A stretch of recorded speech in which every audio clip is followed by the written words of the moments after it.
everyone, my name is Nancy Taylor and you are catching my video walkthrough for the lesson My Country, My Culture. It is for your mock class for level 4 and this lesson has been shortened to 10 minutes, so this is a video that is updated September 2018 to help you out.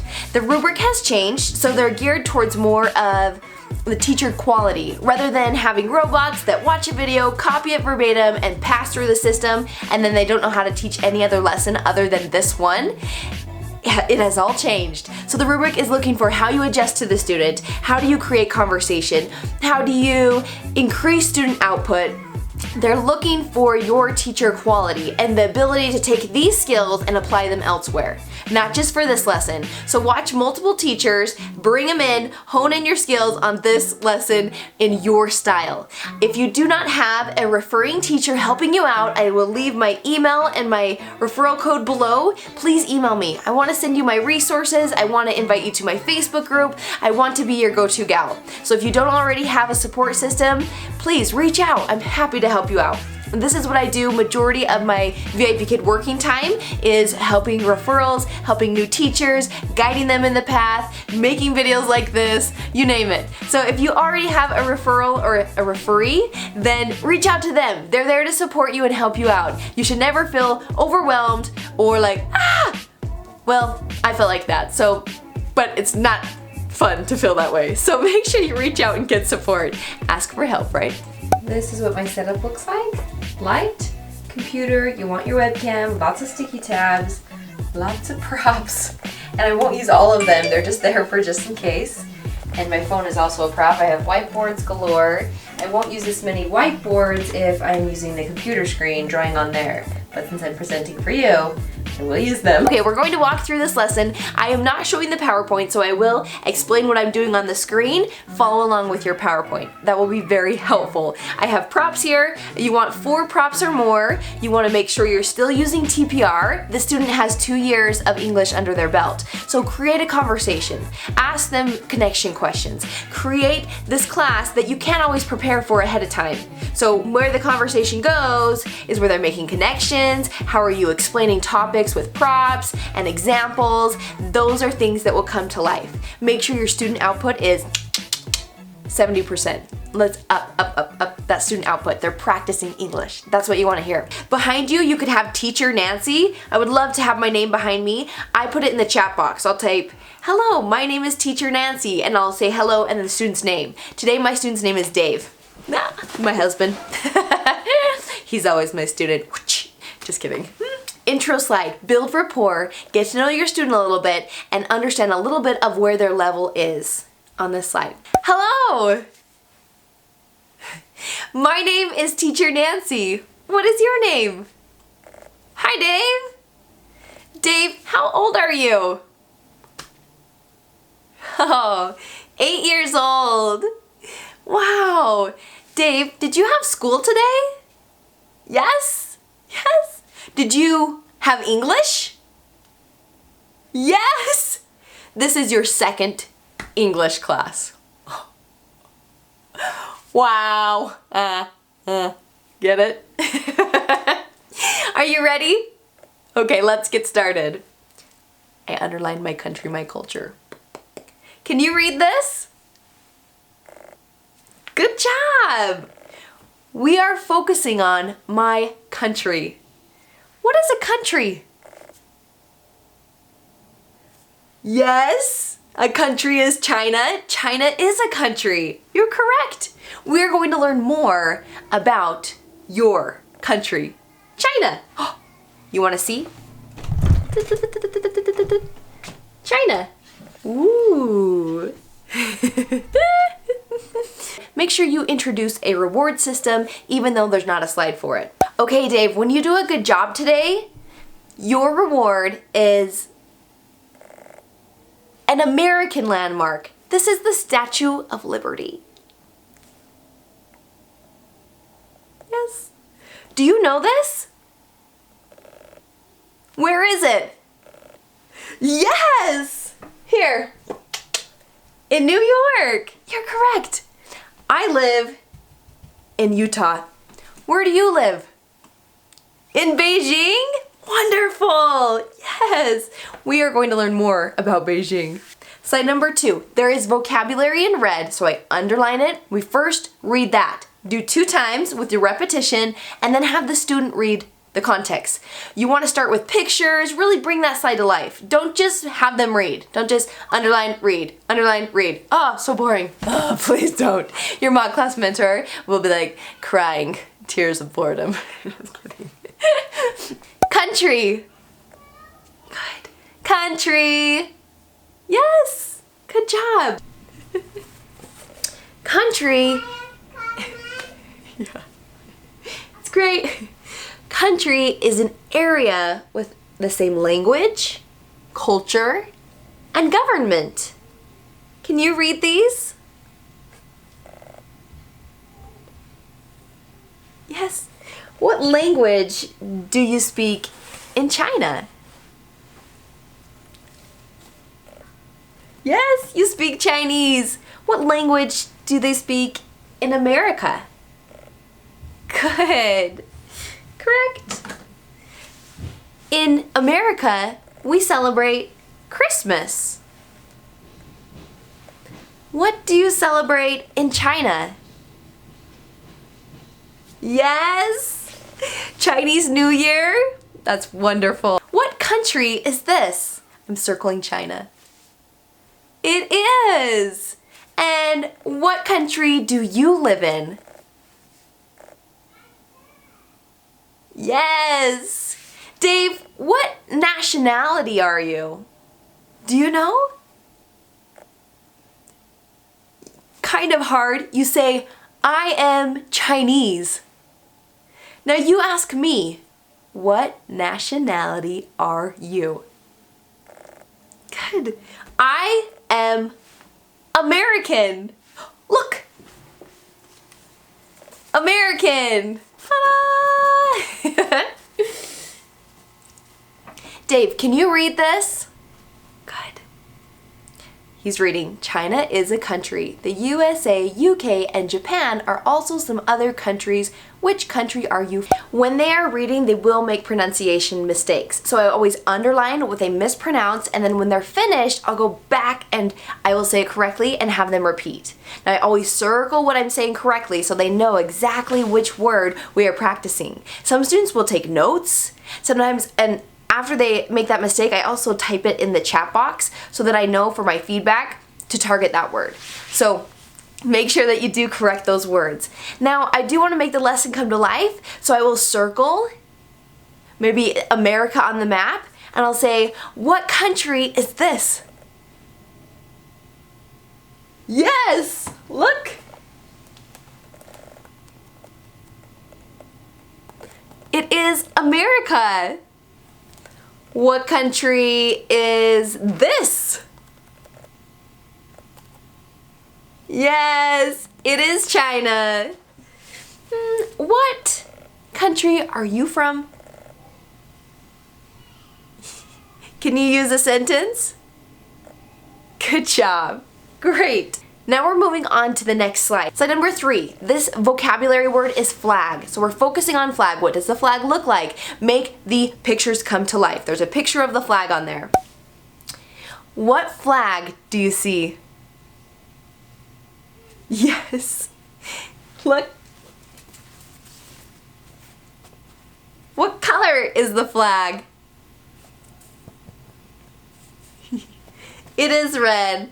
And how many stars are on the Chinese flag? Correct. There are 5 stars. Wonderful. Flag. You got it. Can you read this? They're reading, this is China's flag. It is a symbol of China. We can see the Chinese flag in many places. So I might ask a follow-up question. Do you see the Chinese flag near your home? Yes? What about at school? At school? Yes. Are there any other flags you see? What about this flag? Do you see this? No. In America, we see this flag. Excellent. Dave, you've earned this. This is the Grand Canyon. Boop, boop, boop, boop, boop. Here. Grand Canyon. Do you know that? No? Now you do. Now I could also pretend to give them stars. They earn 5 stars in the actual classroom, but in your mock class, they don't have the stars there yet. We are moving on to slide number 4. This word is represent. Now it tells you to go over the definition or the meaning of represent, but it doesn't give you a set definition there. So this really gives you, it's a lot more subjective. You get to create your content here and how you will teach the word represent. It has a sentence there and it has a target word, but you have to make sure they understand represents. Underline it. Represents. Good. Represents. Yes. Can you read this?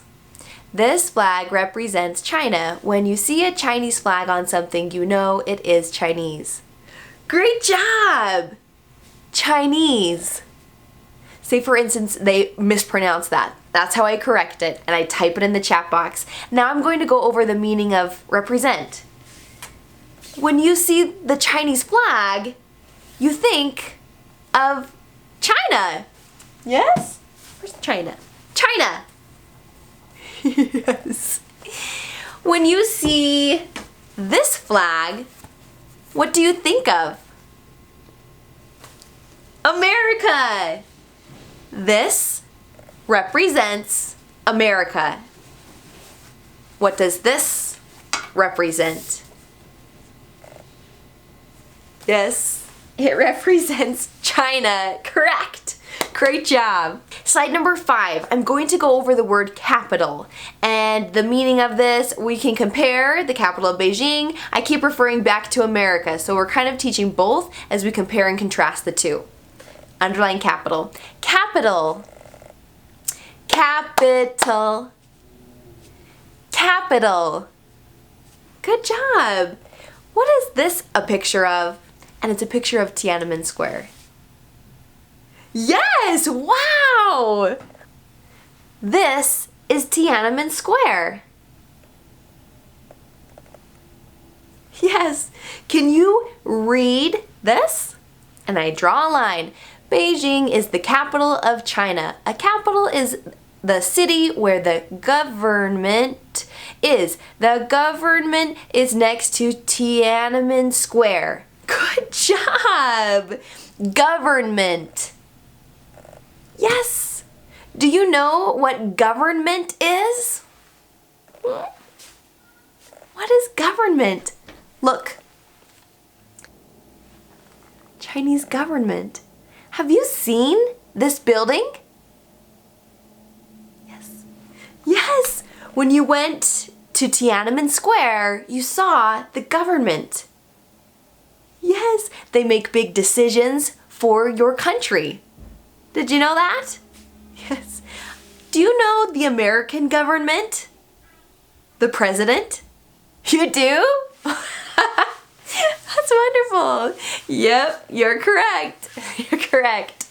Good job. For you to just see one side of it, you get the picture that they're not giving you set definitions. They're not giving you a set script. You have these resources, you have the knowledge in your head, you have the props to teach it, but it's going to go with the flow of the class. It's definitely going to change depending on the class, the student that you're with. Now we're moving on to landmarks. This is slide number 7, and I'm teaching what a landmark is. Now they've already receiving it as their reward. They have already seen it in the lesson. Circle it. Landmarks. Landmarks. Good. These are landmarks. What is a landmark? Do you know? A landmark is a well-known feature. Well-known. Can you read this? Good. Can you think of some landmarks in China? On the screen? Yes! The Great Wall. Look! Have you been to the Great Wall? Yes? Look. I have been to the Great Wall. Look.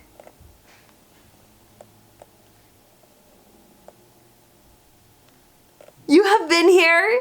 Yes? Was it hot or cold? Did you walk a lot? Yes. It is a landmark. Can you read this top part? They're going to read. There are lots of beautiful and interesting places in Beijing. These places are called landmarks. Yes. Beautiful. Type it in the chat box. Great. What are some other landmarks in China? Tiananmen Square. Good. And I might flip back to that slide and circle it. However, I have the visual to go along with it. I might scroll back through the PowerPoint and see if there's any other landmarks I can pinpoint. You are Mike. I am Meg. Meg. Can you read this? What landmark is this? This is the Great Wall. Now I am Mike. What landmark is this? Good job, Dave. High five. Now we're moving on to the portion where they read. This is slide number 8. So I'm checking for comprehension, reading fluency, reading rate. This is a great one to listen to them read, and I'm kind of making notes as I go along. Start with the pictures. I circle. What country do you see? Yes. What is the capital? Can you use a sentence? The capital is Beijing. Let's learn a little bit more. Read this paragraph. My country is China. It is a very large country in Asia. Good. Keep going. I live in a city called Beijing. Beijing is the capital of China. It is in the north of China. The government, yes, good, of China can be found in Beijing. Beijing, before the government of China, was in the south in another city called Nanjing. Good job. Yes. Where is the Chinese government? Can you use a sentence? The Chinese government is in Beijing. Do you know where the American government is? The American government is in Washington, D.C. Washington, D.C. Good. Well done. Now we're moving on to slide number 9. This is a role play. So I'm going to play the role of the woman. He's going to reiterate what we've already learned by stating this paragraph. I'm her. I need help. I'm going to China very soon. Can you please tell me something about China? You return. This is China. Beijing is the capital. They're going to fill it in as they go. I might need to step in and assist and say, correct, yes, and give them clues, like with my props. Yes, good job. Dave, you earned a landmark. Hollywood in California. Good job, high five. Well done. Now we're jumping into the grammar portion. Slide 10 and slide 11 are both grammar. So when I teach this, I usually do have a whiteboard. I am just teaching the contraction aren't and don't. Let's see how it's done.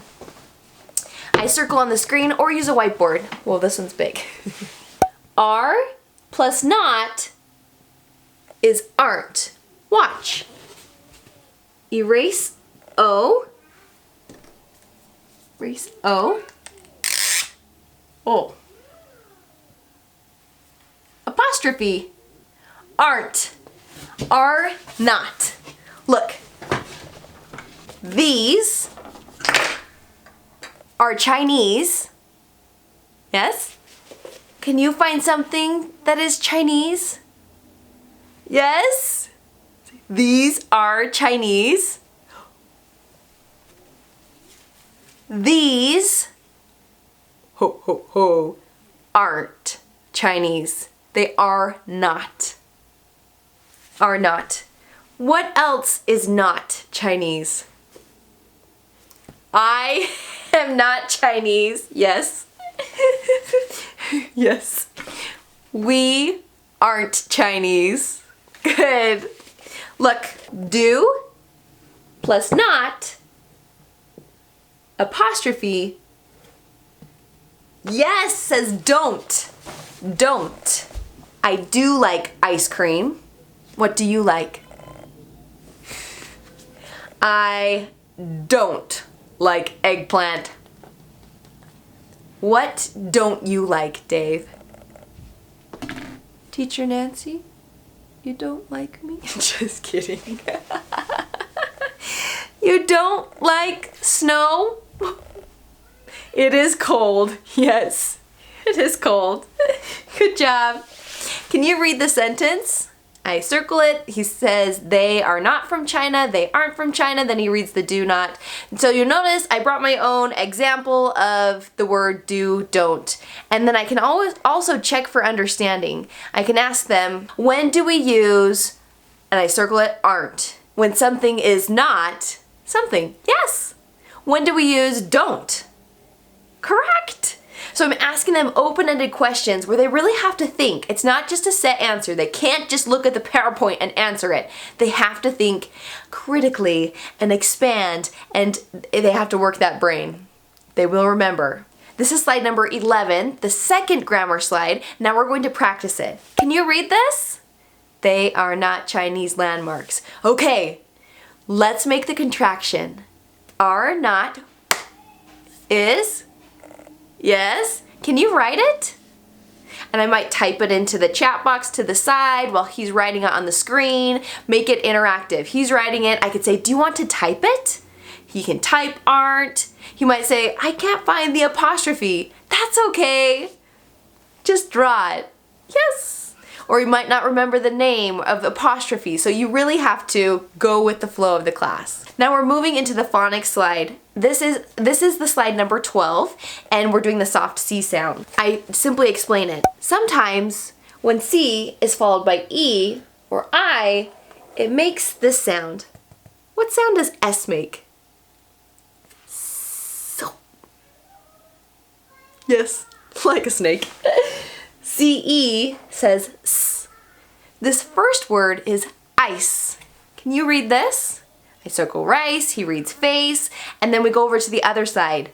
I might read the first word, city, have him repeat, and then he reads the other two as I'm circling and I'm directing him. Some students will just read through them right away, and I might say, can you do it a little slower? You made it to slide number 13. This is the goodbye slide. I might want to wrap up by looking at our reward system, saying 1, 2, 3, 4, one more landmark. Las Vegas. Woo! In Nevada. Great job today. I hope to see you again in the classroom. Goodbye, Dave. Goodbye. And then we end. That's the end. That's it. So create conversation, more student output, help to put meaning behind the words without too much language or you're explaining. So I'm showing them, and then I ask them like a comprehension question, or I ask them to use that word in a sentence. I ask them to show me an example of the word. Make the lesson come to life. Make it memorable. So something that you can connect to them. It's so much easier when you have someone on the other end. So prepare yourself, prepare your skills, practice, and then knock it out of the park. Good luck, guys. Remember, my info is below in the resources. I leave them linked down there. Goodbye.